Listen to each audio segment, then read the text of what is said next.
Hi hello welcome to my channel.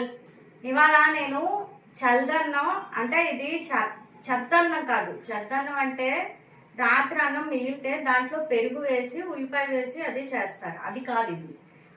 దీన్ని తర్వానన్నం కూడా అంటారనమాట. చల్దన్నం లేకపోతే తర్వానన్నం అంటారు. ఇది ఆల్రెడీ మా అమ్మగారు నాకు తర్వాని ఇచ్చారు. ఆ తర్వాన్ని నేను వేసి కొంచెం రోజు చేస్తున్నాను అనమాట. మామూలుగా తర్వాని ఎలా తయారు చేస్తారంటే అంటే అన్నం వండుకొని ఆ వేడి అన్నంలోని ములాగా నీళ్ళు పోస్తాం అనమాట. అంటే నిండగా నీళ్ళు పోసి అందులోని చిన్న చుక్క పెరుగు నిమ్మకాయ డొక్క వేస్తే అది పులుస్తుంది. అలా వేసి వదిలికూడదు. రోజు ఒక్కసారైనా మినిమం కలుపుతూ ఉంటే అలాగా మన చెయ్యి వేడికి అది పులుస్తుంది అనమాట. అలాగే మా అమ్మగారు వాళ్ళు చిన్నప్పుడు వాళ్ళ అమ్మ వాళ్ళు కూడా ఏంటంటే అటుకులు మూట చిన్నది మూట కట్టి వేసేవారంట.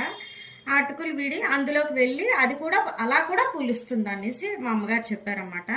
అయితే ఇది ఆల్రెడీ తయారు చేసేసిందే కాబట్టి అన్నం నేను తర్వాని ఇంట్లోంచి తీసాను కాబట్టి మళ్ళీ నీళ్లు పోస్తాను. ఇది అలాగా ఊరుతూ ఉంటుంది, పులుస్తుంది.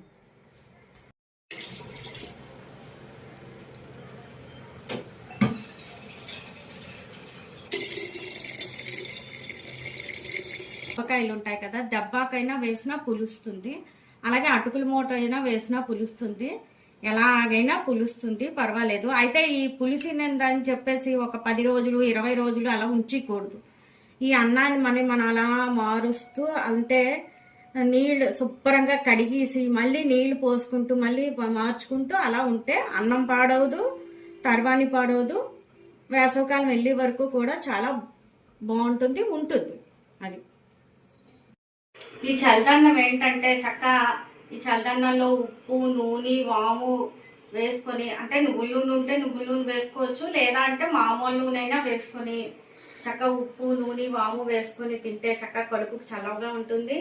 వేసవకాలం ఆకలి ఎక్కువగా వేయదు, దాహం కూడా ఎక్కువగా వేయదు, బాగుంటుంది. రాగిజావ తాగిన వాళ్ళు రాగిజావ తాగుతారు కదా, అలాగే ఇది కూడా చల్దన్నం కూడా వేసవకాలం కడుపుకు చల్లగా ఉంటుంది, వేడి చేయదు. మెయిన్ ఏంటంటే వేడి చేయదు. కనుక నేను చెప్పిన చల్దన్నం వీడియో కనుక మీకు నచ్చినట్లయితే లైక్ చేయండి, షేర్ చేయండి, సబ్స్క్రైబ్ చేయండి. Thank you all friends. మనం ఇవాళ ఈ వీడియోలోని చల్దన్నం తర్వాని ఎలా తయారు చేస్తారు అన్నదే చెప్పాను మీకు.